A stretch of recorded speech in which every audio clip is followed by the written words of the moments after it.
Bismillahirrahmanirrahim. Alhamdulillah wa bihi nasta'in. Wassalatu wassalamu ala Rasulillah sayyidil mursalin wa ala alihi wa ashabihi ajma'in. Subhanaka la ilma lana illa ma 'allamtana innaka antal alimul hakim. La haula wa la quwwata illa billahil aliyyil azim. Jamaah kajian siang Arba yang Allah muliakan, alhamdulillah sama-sama kita ucapkan serta panjatkan puji dan syukur kepada Allah sampai saat ini masih Allah berikan kita kesehatan dan keafiatan. Kalaupun ada yang jatuh sakit, maka itu salah satu bentuk kasih sayang yang Allah berikan. Usi nafsi wa iyyakum bitaqwallah. Qala al-musannif rahimahullahu ta'ala wa nafa'ana bihi wa bi ulumihi fid dharain amin.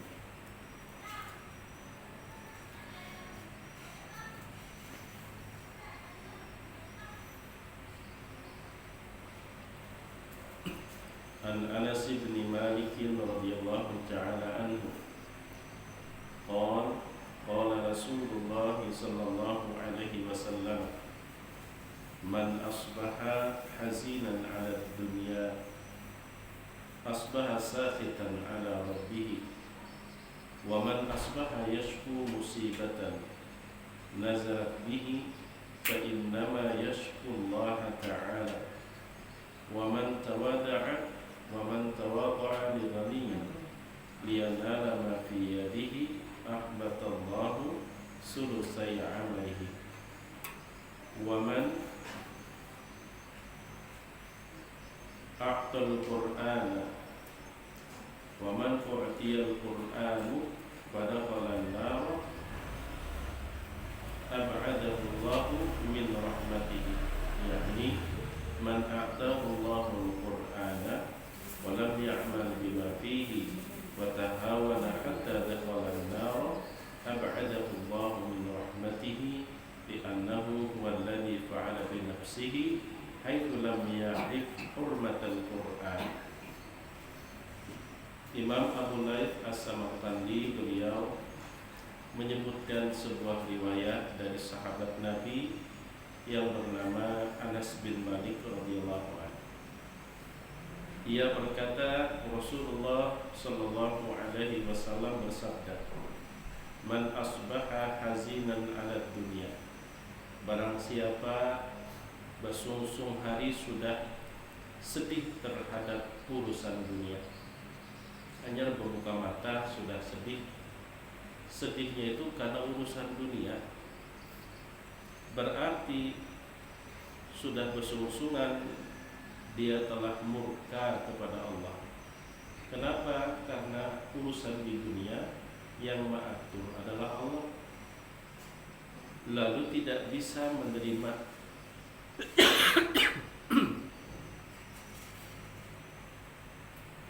murka lawan Allah mengarangnya. Sebab Allah yang mengatur, lalu pengaturan Allah itu membuatnya sedih, maka berarti dia tidak suka dengan pengaturan yang telah Allah tetapkan. Wa man asbaha yashku musibatan nazarat bih, dan barang siapa bersungsung hari sudah mengeluh sebuah musibah yang menimpa dirinya, nang inya keluhkan itu adalah perbuatan Allah. Wa man tawadha'a li ghaniyyin, dan barang siapa yang merendahkan dirinya kepada seseorang, orang itu bukan karena dia orang yang soleh, bukan karena orang tua yang wajib dimuliakan, tapi semata-mata berharap mendapatkan harta yang ada pada orang tersebut. Ujar kita menjilat, maka Allah gugurkan 2/3 amal perbuatannya. Ini yang sering kita tidak mengetahui. Kalau dalam hadis lain, man tawadha'a li ghaniyyin li ghinahu faqad dhahaba thulutsai dini. Barang siapa yang merendahkan dirinya di depan orang kaya karena kekayaannya, itu berarti 2/3 agamanya sudah hilang. Jadi kita tidak boleh merendahkan diri kita karena memandang dia lebih sugih dari kita. Apalagi kalau seorang ulama, berarti dia telah kehilangan 2/3 kualitas agamanya. Barang siapa yang Allah berikan Al-Quran dan dia tidak amalkan isi yang ada di dalamnya, kemudian dianggapnya enteng sampai dia masuk ke dalam neraka, maka orang itu pasti Allah jauhkan dari rahmatnya. Kenapa?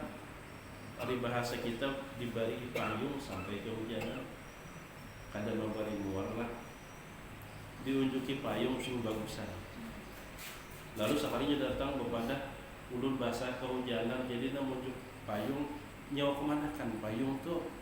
Rupanya ada dipakainya. Gedigitan nang menunjuk, jangannya sekedar basah, kekurang lebih itu udah basah masih mengeluh, ngajak panu kehujanan basah, ya kan ada diunjuki payung, wajar basah diunjuki payung sing bagusan, ada dipakai, malah mengundang gedigitan bagi nang mengunjuki payung. Wahab bin Munabbih radhiyallahu anhu berkata, wajadtu fit Taurati arba'ata asturin mutawaliyatin ahadaha man qara'a kitaballahi ta'ala wa dhanna annahu lam yughfar lahu fa huwa minal mustahzi'in bi ayatillah.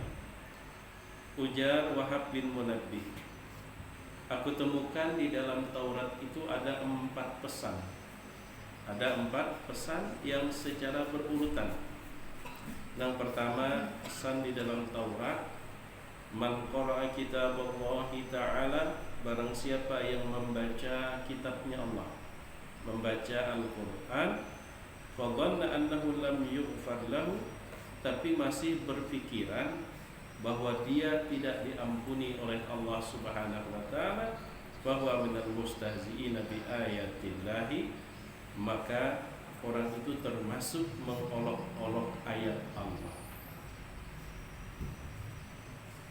Wasani, dan yang kedua, man syaka musibatan nazarat bihi fa innama yashku rabbahu, barang siapa yang mengeluh atas musibah yang menimpanya, maka perlu dia ketahui yang menitipkan musibah itu Allah. Allah menitipkan musibah supaya kita belajar bersabar, bukan malah berkeluh kesah. Berarti orang yang berkeluh kesah ketika Allah titipkan musibah itu sama dengan tidak terima dengan apa yang Allah lakukan. Itu yang kedua. Jadi kita apapun musibah yang kita dapat, maka berpikir yang baik. Makanya ujar Imam Abu Raif As-Samarqandi, zaman dahulu orang-orang soleh itu ketika mereka jatuh sakit, mereka senang. Tapi bukan berarti mereka itu sing haja mengolah dirinya sakit. Tapi memang pada saatnya kita batukan, pada saat kita pilek, pada saatnya memang awak kita staminanya menurun, padahal sudah berusaha juga untuk menjaga kesehatan. Nengarannya makhluk yang baharu, nang kuat bisa lemah, nang tuha bisa anu, nang sehat bisa garing, sampai saatnya jatuh garing, Kalau orang-orang soleh dulu, mereka terlihat mereka itu senang menyambut penyakit. Walaupun pada dasarnya tidak ada orang yang senang sakit, tapi kalau sudah sampai saatnya, malah mereka tersenyum. Kenapa? Karena mereka memandang bahwa sakit yang Allah berikan, garing yang Allah berikan, itu salah satu penggugur dosa-dosa yang pernah dilakukan. Apalagi dalam sebuah kitab At-Tazkirah disebutkan, bila Allah Subhanahu wa ta'ala hendak menghabiskan dosa seseorang di dunia, artinya bila meninggalkan dunia ini bersih seperti kertas putih. Padahal orang tersebut punya dosanya banyak, tapi Allah hendak menghabiskan dosanya, minta ampun kada juainya. Rupanya kada sadar kalau dosa itu masih banyak. Rasanya mungkin sudah kada ada lagi dosa, padahal masih banyak. Dan Allah ingin menghabiskannya semasa di dunia agar ketika ia meninggal dunia bersih seperti kertas putih. Maka biasanya Allah titipkan penyakit nang menghantarkannya sebelum meninggal dunia. Jadi mun kada habis dulu dosanya, kada ampih. Maka dari itu orang yang umpama meninggal dunia setelah berbulan-bulan sakit, bahkan ada yang bertahun-tahun sakit, nang ujar orang kita sakit berjalan garing, itu merupakan salah satu cara Allah untuk menghapuskan dosa-dosa yang masih tersisa. Mbahnya sudah habis, dosa terhapus oleh karena sakit tersebut, hanya sampai saatnya Allah menjemput. Berarti sudah merupakan rahmat Allah. Makanya orang-orang dulu ketika jatuh sakit, mereka tidak berkeluh kesah, mereka tersenyum. Inilah cara Allah untuk mempercepat hapus dosa yang ada di awal. Belum lagi salah satu hadis Nabi SAW, jar Nabi, dan ini sering ulun ulangi, apabila Allah menghendaki seseorang itu memiliki derajat yang tinggi, tapi orang itu tidak mampu mencapai dengan cara sholat-sholat sunnah, dengan cara puasa-puasa sunnah, sedekah kada mampu, tapi Allah menghendaki memberikan derajat yang tinggi, maka Allah titipkan musibah pada kesehatannya, pada hartanya, pada keluarganya.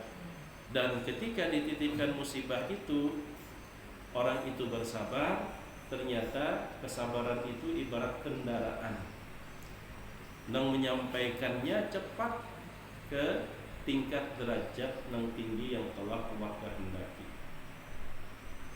Jadi orang dulu tuh berpikirnya seperti itu, sehingga hal yang pahit itu ketika mereka hadapi, mereka menghadapi dengan tenang, bukan dengan keluh kesah. Nah, jadi yang pertama tadi kata Wahab bin Munabbih, aku menemukan ada 4 pesan di dalam At-Taurat. Yang pertama adalah barang siapa yang membaca kitab Allah lalu masih beranggapan dia tidak mendapatkan ampunan, berarti dia termasuk mengolok-olok terhadap kalam Allah. Maksudnya apa? Berarti kada percayalah. Kalau orang sudah mau membaca Al-Quran, apalagi karena Allah, biar membacanya terbata-bata. Apalagi biar lancar membaca dari surah Yasin, lancar membaca surah Al-Waqiah, lancar, maka itu penghapus dosa. Kalau masih beranggapan dosa kada diampuni, berarti kada percaya dengan keagungan Al-Quran. Malah Imam Al-Ghazali menyebutkan dalam kitabnya Ihya Ulumuddin sebuah riwayat, barang siapa yang membaca Al-Quran, setelah membaca Al-Quran lalu masih beranggapan ada orang yang lebih baik, ada orang yang Allah berikan lebih baik dari apa yang Allah berikan kepadanya, berarti dia memandang Al-Quran itu biasa. Kalau kita ini sudah ringan hati, kalau membaca Al-Quran walau seayat, 2 ayat, apalagi sesurat, 2 surat, apa yang Allah berikan ke kita itu adalah nikmat yang paling besar. Nikmat yang paling besar. nikmat membaca itu sudah luar biasa. Nah, kemudian yang kedua tadi, barang siapa yang mengeluh akan sebuah musibah yang menimpa dirinya, maka dia lupa bahwa musibah itu yang mengaturnya Allah. Kalau dia mengeluh kesah, berarti sama dia tidak terima dengan apa yang Allah tetapkan. Wasalisu, yang ketiga, man hazina ala ma fatahu faqad sakhata atau sakhita ala qada'i rabbih. Barang siapa yang tetap bersedih atas apa yang dia kehilangan, masih dia sedih, berarti dia murka terhadap ketetapan Allah. Allah Subhanahu wa ta'ala itu mengingatkan kita bahwa di dunia ini tidak ada yang abadi. Harta bisa hilang, duit bisa habis. Lalu ujar Allah, nih hamba ini mencintai hartanya seakan-akan harta itu kekal. Wa tuhibbunal mala hubban jamman. Kalau dalam Al-Quran juga disebutkan alhaakumut takatsur, kalian dibikin lupa, dibikin lalai oleh ambisi untuk menumpuk kekayaan. Hatta zurtumul maqabir, kada sadar parak sudah lawan kuburan, masih ambisinya kada pernah surut. Hatta zurtumul maqabir, itulah manusia. Makanya ujar Nabi, setiap apa yang ada di tubuh manusia itu akan mengalami penuaan, kecuali dua hal yang kada bisa tuha. Yang pertama adalah al-hirsu, ambisi. Yang kedua al-amal, keinginan. Dua hal ini kada bisa bertuha. Walaupun lintuh itu sudah kada mendukung lagi, liur tatap ya. Itu manusia lintuh tuha, tapi liur kada mau bertuha. Jika kada memandang lintuhut sudah lama bisa bersaing lawan anu, itu tandanya liur itu kada bertuha. Nah, kemudian yang keempat, warabi'u man tawadhu'a li ghaniyin dhahaba thulutsa dinihi. Maka yang keempat, barang siapa yang ujar kita itu merendahkan dirinya bagi orang kaya karena kekayaannya, dhahaba thulutsa dinihi, maka hilanglah 2/3 agama. Mbahnya berhadapan orang sugih inggih pun kada wani. Kada wani. Apakah ujar orang tersebut lantarannya sugih? Kada wani mengkritik, kada wani memprotes, kada wani. Dalam pikiran mungkinnya meraju, kada kawak ini kita.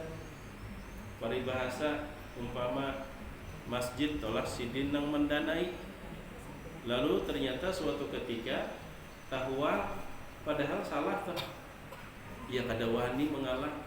Sukanya berbisikan biar aja kita mengalah aja. Ini sidin orang berduit menurut kita karasi meraju sidin kayak payo kita ada kau kita menjalankan kegiatan di masjid. Itu jangan Nabi 2/3 agamanya hilang. Jakanya lawan Allah Ta'ala, maka itu biar bagus mana? Kan Allah Maha Kaya. Lalu takutan kalau pina Allah meraju bahasa kitanya, mau itu nang bagus. Ini manusia. Kenapa 2/3 agamanya hilang?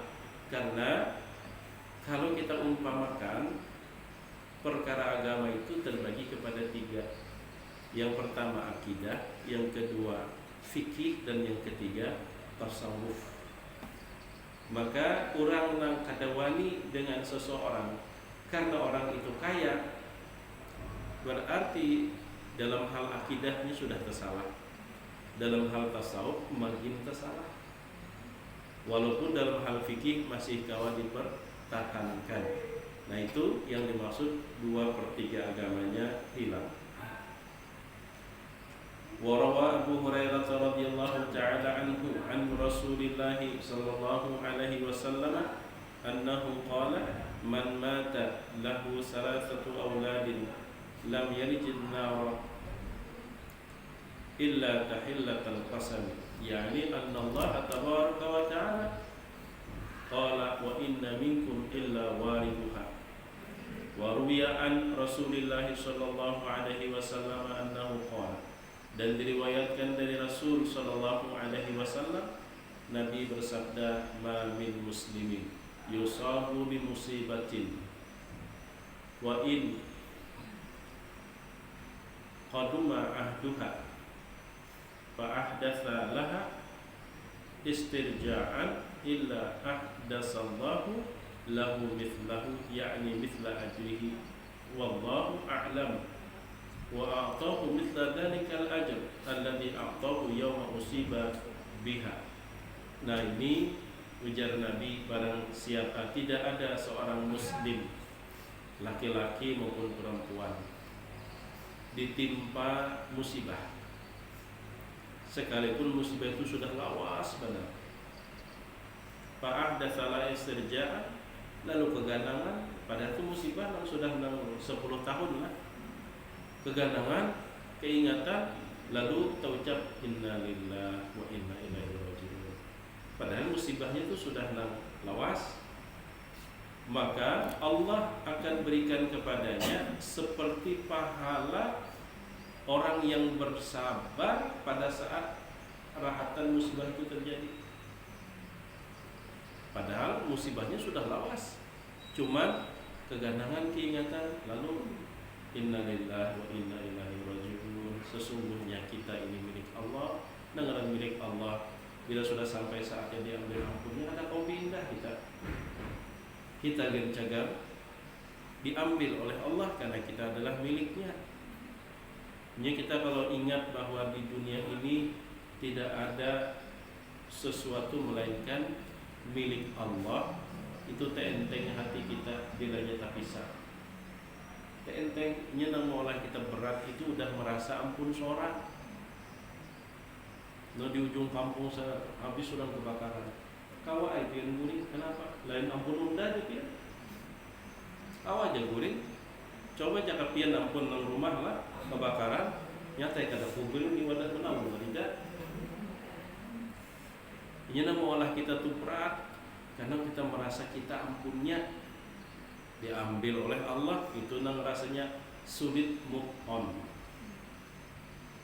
Mahyun dia terus taut, dia terus ampun orang diakui, ampun seorang diambil ampunnya maulah. Tapi kalau kita selalu mengingat inna lillahi wa inna ilaihi raji'un, kita semua milik Allah dan kita pasti akan kembali kepada pemilik. Persoalannya hanya urusan giliran. Mungkin anak kita nang berdahulu diambil, atau di sana kita nang berdahulu, atau umpama suami kita, atau umpama cucu, atau umpama orang tua, dan kita pun akan menyusul, cuman menunggu waktunya aja, menunggu waktunya aja. Lalu keganangan umpama anak meninggal dunia 15 tahun yang lalu, terpikir ada kepengen hati hendak kangen bertemu, itu wajar, pasti hendak kangen bertemu. Tapi dengaran ampun Allah diambil Allah, Allah lebih sayang dari kita. Allah mengambil itu karena Allah lebih sayang, makanya Allah ambil. Lalu inna lillahi wa inna ilaihi raji'un, maka Allah beri pahala dengan ucapan dan bacaan itu seperti pahala waktu rahat kejadian, berat rasanya melepas dan menerima kenyataan, tapi berusaha untuk tetap tegar, itu pahalanya besar. Tapi waktu itu memang rahat kejadian, 15 tahun kemudian keingatan lagi, lalu inna lillahi wa inna ilaihi raji'un, maka Allah beri lagi pahala sama dengan pahala seperti 15 tahun yang silam.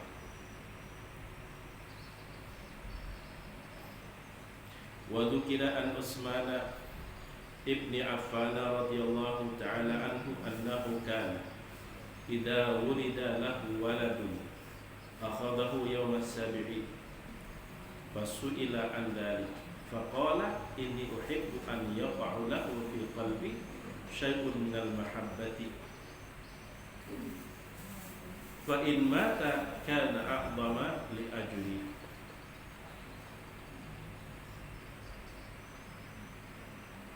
Diriwayatkan dari Utsman bin Affan radhiyallahu anhu, idza kana annahu kana idza wulida lahu waladun akhadahu yaumas sabi'i, bila lahir anak di hari ketujuh diambilnya, di hari ketujuh diambilnya. Kenapa dia? Jadi kita tuh di hari ketujuh guring dikawaninya nang anak si bayi tadi, supaya tumbuh rasa sayang, tumbuh rasa sayang. Dan itu beliau jawab pada saat orang bertanya, Sayyidina Utsman pian itu bilanya lahir anak bah sudah usia 7 hari, pian kumpuli paribahasanya itu dihiga awak pian ya terus. Kenapa gerah? Ujar Sayyidina Utsman, inni uhibbu an yaqa'u lahu fi qalbi syai'un minal mahabbati, supaya ulun merasa sayang, supaya ulun merasa sayang. Fa in mata, sehingga bila tumbuh rasa sayang ulun lawan anak tersebut, rupanya umpama takdir Allah umurnya angkat, terasa berat tuh dalam hati ulun berpisah dengan orang yang ulun sayangi, maka itu nang mengolah pahala ulun tambah ganda. Lagi sayang-sayangnya umpama, lalu Allah ambil, jelas itu tidak mudah, beratnya luar biasa berpisah. Tapi memandang semakin berat untuk berpisah, Allah ambil, menerima dengan keadaan yang Allah putuskan, berarti semakin berat rasanya, semakin ganda pahalanya. Laki bini nang itu juga ya. Amun nang salah satunya sudah muak, kalau pina ulun kena jer mati ha wai ini kan undang ketujuhnya mati, jangan suka. Jangan kena wai ini kan mati je sudah je. Jadi semakin seseorang itu menyayangi sesuatu lalu Allah ambil, kalau dia mampu bersabar, maka itu yang membuat pahalanya semakin ganap. Ternyata itu kenapa Sayyidina Utsman itu bila lahir anak di hari ke-7 di apa jadi kita tuh dikumpulinya, guring diadap dihiga, digendong diasuh, supaya tumbuh rasa sayang yang luar biasa. Sehingga apabila Allah mengambil, karena Allah lebih sayang, ada rasa berat yang mendalam dalam hati.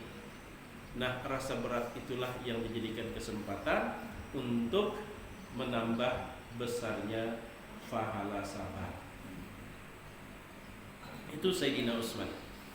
Wa an Anas bin Malik radhiyallahu ta'ala anhu anna rajulan kana yaji'u bi sabiyyin lahu ma'ahu ila Rasulillah sallallahu alaihi wasallam thumma innal ghulama tufiya fahtabasa waliduhu falamma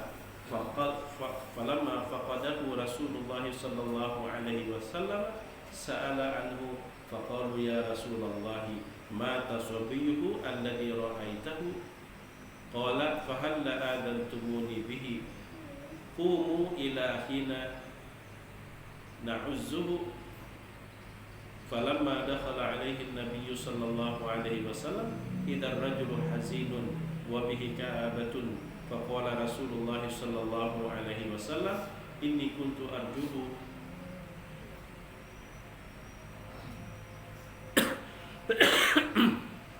likibari sinni wa dha'fi. Faqala Rasulullah sallallahu alaihi wasallam amma yasuruka an ta'ti yawmal qiyamati fayuqalu lahu udkhul al-jannata fayaqulu ya rabbi abawaya fayuqalu lahu udkhul al-jannata thalatha marratin fala yazalu yashfa'u hatta yashfa'ahu Allah ta'ala wa yudkhilakumul jannata jami'an wa dhahabal huznu 'anil rajuli. Jadi diceritakan Ujar Sayyidina Anas bin Malik, ada seseorang rajin datang ke majelis Rasul. Bila datang membawa anak.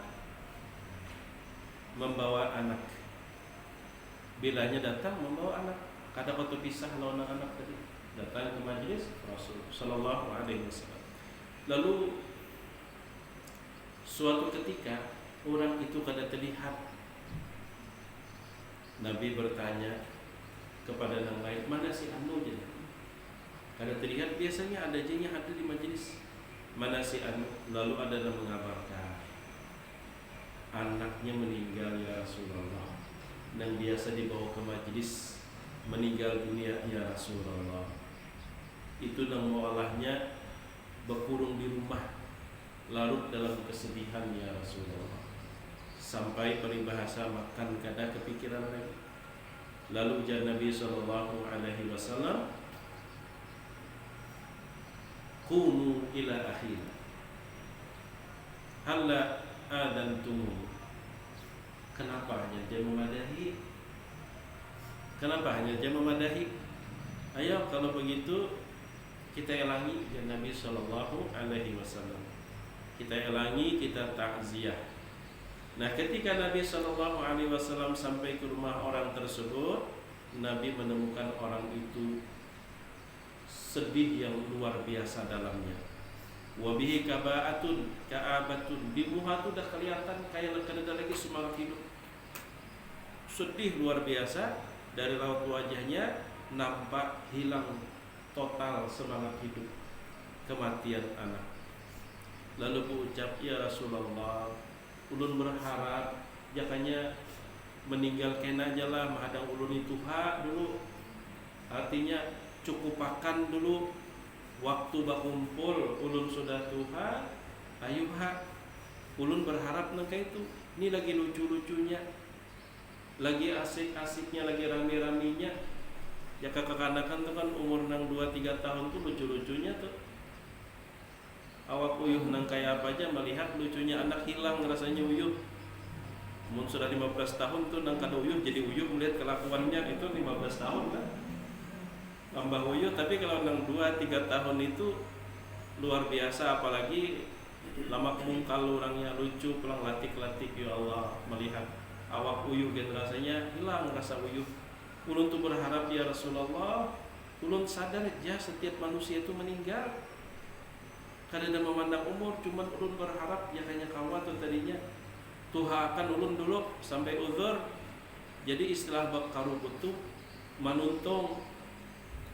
Lalu jar Nabi sallallahu alaihi wasallam, apakah tidak membuat kamu senang? Mana nang biar senangi bahwasanya kelak pian pada hari kiamat. Orang nang meninggal anaknya di waktu nang halus tadi. Pada hari kiamat nanti anak pian itu diperintahkan oleh Allah untuk masuk ke dalam surga. Ini jar orang bila anak halus meninggal dunia, itunya mengolahkan jalan gasan kuitannya berdahulu. Mengolahkan jalan ke surga gasan kuitannya. Itu nang jar orang Tuhan kita bahari, karena Nabi mengatakan himung kada pian, sekiranya anak pian itu kan meninggal kada berdosa. Orang kada berdosa itu kan berarti kada ada hitungan keburukan dosa, langsung masuk ke dalam surga. Lalu ketika diizinkan oleh Allah, ujar Allah, udkhul al-jannah, anak silahkan masuk ke dalam surga. Lalu si anak kemudian berkata, ya Rabbi abawahi, ulun kada mau masuk surga, mun kada lawan abah mama ya Allah. Masuk ya Allah, kada. Mun kada lawan mama abah, masuk kada. 3 kali berulang-ulang. Kada himbunglah nyawa jan Nabi. Anak nyawa nang meninggal di waktu kecil dipersilakan masuk surga karena kada ada berdosa, tapi jangan diracuni anak lah. Supaya meninggal di waktu kecil diracuninya. Nah, itu lain lagi, itu kada lebaran. Salah dengar tuh.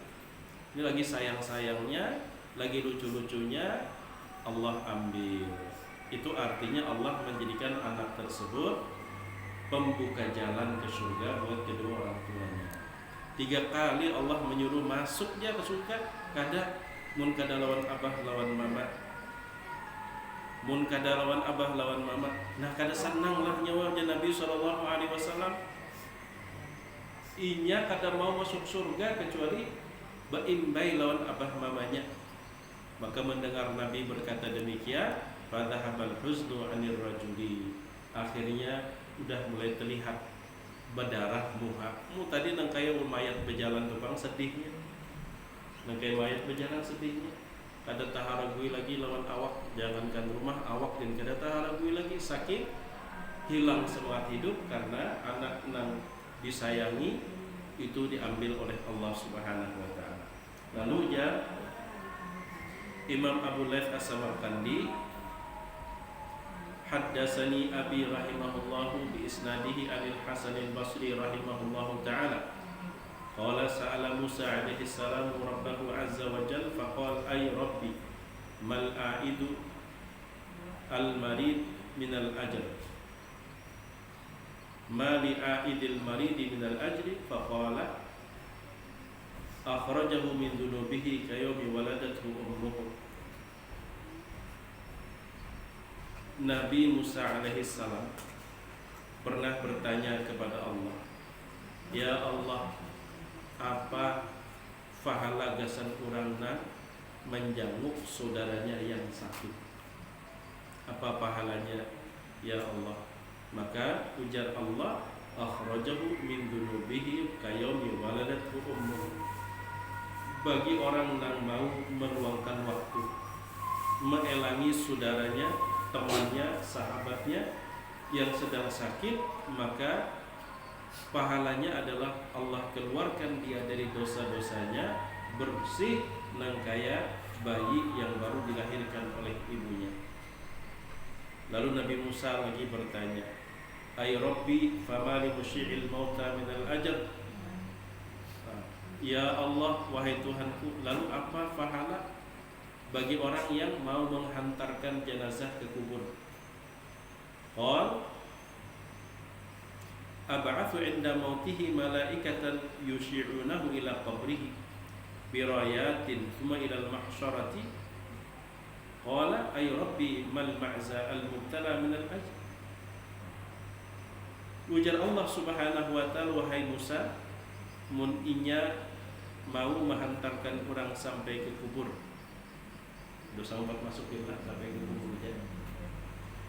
Maka pada saat inya nanti giliran meninggal dunia, akan aku utus para malaikat nang menghantarkan jenazahnya, dan malaikat itu membawa bendera-bendera sampai ke padang mahsyar.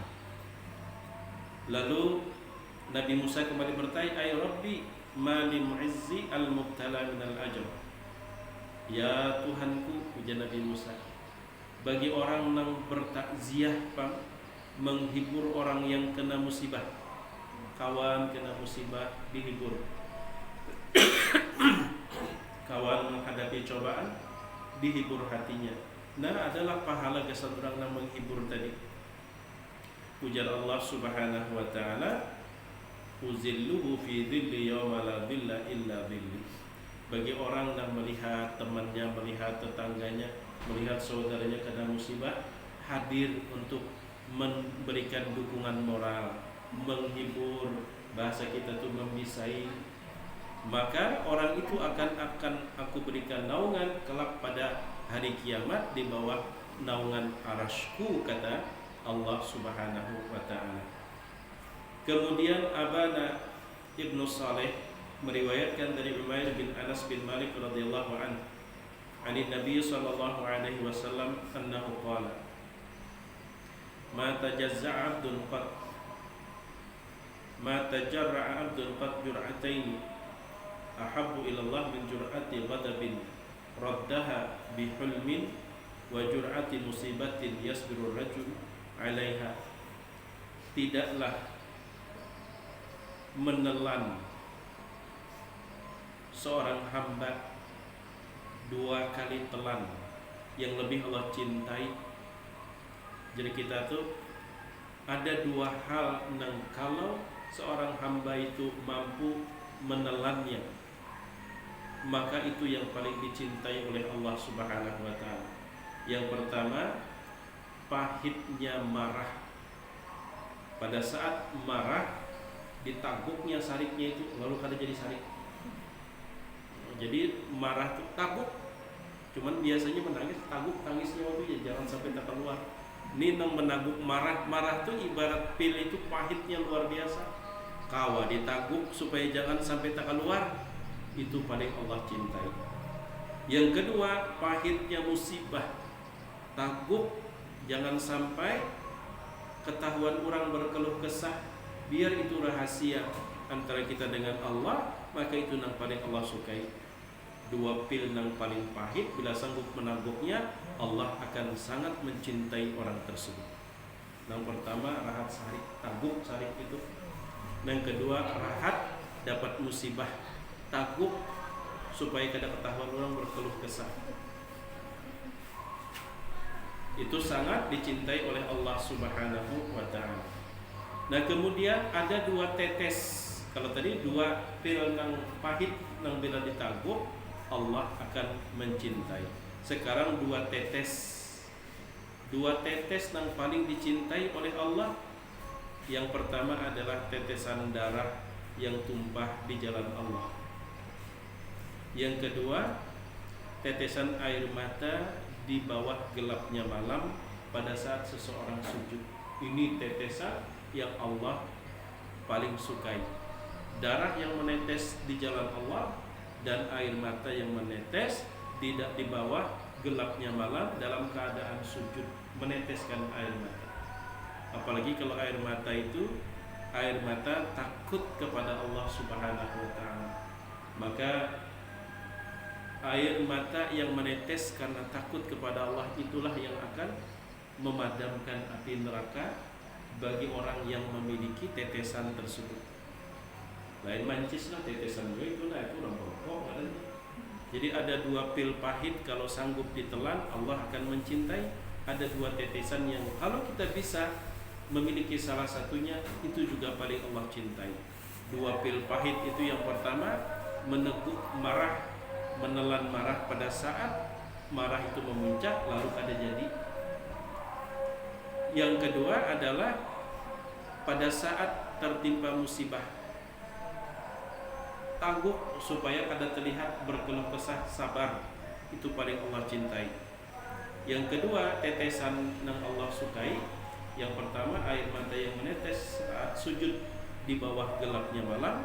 Yang kedua, darah yang menetes karena berjuang di jalan Allah.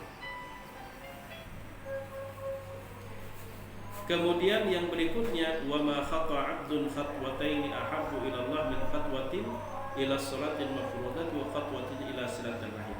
Ada dua langkah yang paling Allah cintai. Dua pil pahit, dua tetes, dan dua langkah kaki yang paling Allah cintai. Apa dua langkah tersebut? Yang pertama adalah langkah kaki untuk sholat yang diwajibkan. Yang kedua, langkah kaki untuk silaturahim. Insya Allah dua-duanya kita dapatkan hari ini. Kita mendapat silaturahim, kemudian selesai kita majlis, kita sholat asar berjamaah. Ini langkah kaki yang paling dicintai oleh Allah Subhanahu wa taala. Terhapus langkah-langkah kaki kita yang kebetulan sebelumnya berjalan ke pasar umpama, lalu di situ terjatuh dalam perbuatan dosa, akan terhapus dengan langkah kaki kita menuju sholat dan langkah kaki kita bersilaturahim. Jadi dua-duanya kita dapat, dan ini nikmat yang mesti kita syukuri. Karena ini kita akan masuk dan melaksanakan sholat asar berjamaah. Nah, barangkali ini dulu yang dapat ulun sampaikan. Maka bagian akhir ingin ulun kembali ulangi.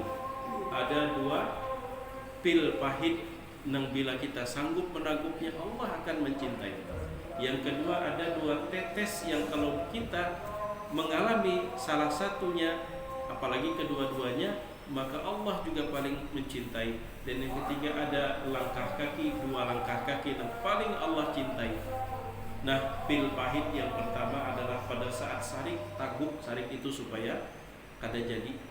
Yang kedua pada saat kena musibah, telan musibah itu supaya kita tidak terlihat berkeluh kesah, sabar maksudnya. Nah, adapun dua tetesan air mata saat kita sujud di bawah gelapnya malam menangis di hadapan Allah. Kemudian tetesan yang kedua adalah tetesan darah yang tumpah di medan perang di jalan Allah.